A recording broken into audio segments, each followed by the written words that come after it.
Hey, top realized math and history, and we are going to take a look at the distributive property. So to start off, what we're going to do is try to solve some simple multiplication problems.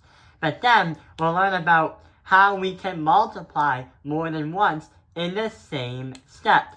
We could also be able to do that all at once at the same time. So here's the start.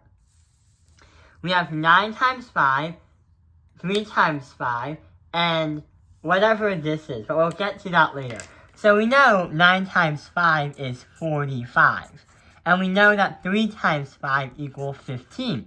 But hang on, what do we mean, or what does it mean when it says 9 times 5 with 7? That makes no sense. So how does that make sense when it says 9 times 5 with 7? Well, in some case scenarios, mathematicians try to understand how to multiply a number with more than 2 numbers at the same time. What we can say is 9 times 5, and then say 9 times 7. 9 times 5 being 45, and 9 times 7 being 63. And our overall answer can be 108. But what is that called?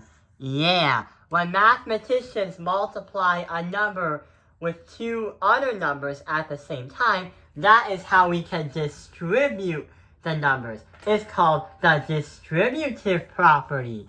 So since we have an overall introduction of what the strategy is, we're going to see how it works. So, you know how we've multiplied the 9 with the 5 and the 7?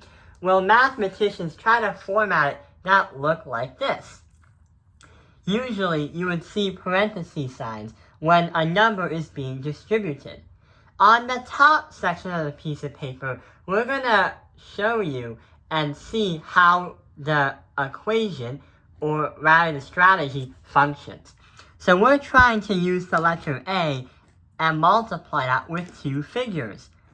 We are going to try and multiply the A with the B, but also the A with the C. So we are going to say A times B is going to be AB. And A times C is going to be AC. So we multiply the A with the B and the C twice at one step, and we add them.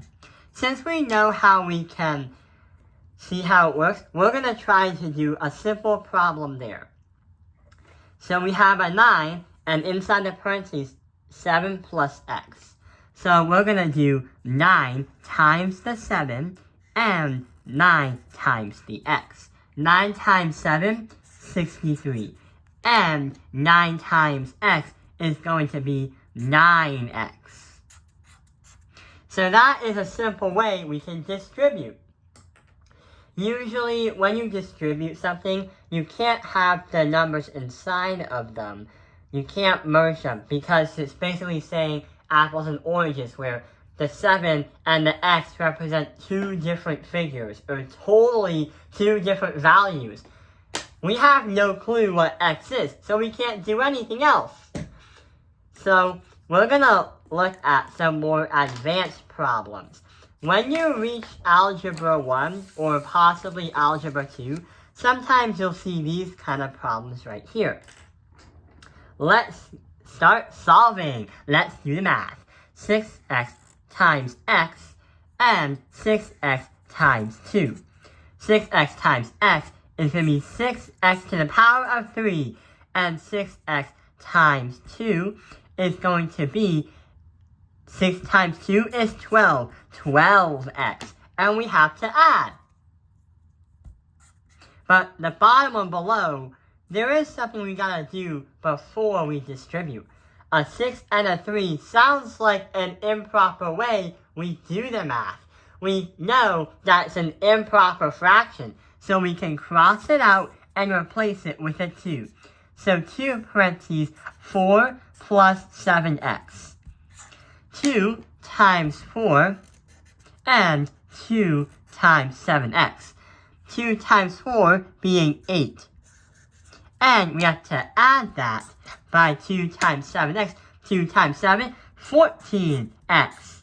So that is how we simplify when we distribute. And that's also how we can multiply a number with two other figures at the same time.